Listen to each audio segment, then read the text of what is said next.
L'eau commence à s'éclaircir tout doucement, mais cela n'exclut pas les matières toxiques parce qu'actuellement, il n'y a pas de poissons. Nous avons testé la pêche, il n'y a aucun poisson, donc il y a une destruction totale de la biodiversité aquatique. Le grand problème, c'est à ce niveau-là, la restauration de ces écosystèmes équilibrés aquatiques, c'est un grand travail.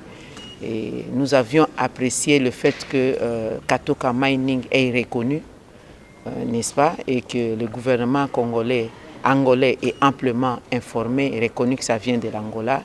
Je crois que ça, c'est une grande étape dans le processus de réparation, ce qui est tout à fait normal.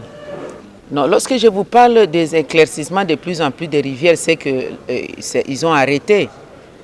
Le problème, c'est que je ne sais pas à ce stade, c'était un accident ou c'était fait à dessein. Par exemple, on a appris qu'il y a un nettoyage des machines, on déverse.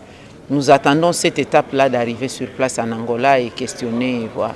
L'augmentation, par exemple, les chiffres, le nombre de personnes affectées par la diarrhée. Moi, j'avais amené les chiffres de 403.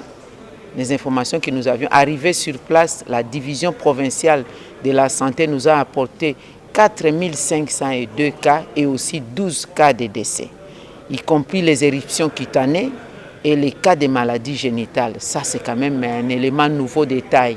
Oui, moi-même, je suis allé, c'était une mission, d'abord, une mission de solidarité, apporter le message de solidarité du chef de l'État et du Premier ministre ainsi que tous les membres du gouvernement en direction des populations touchées, non seulement les Kasaï, mais Maïndombe et Kwilu.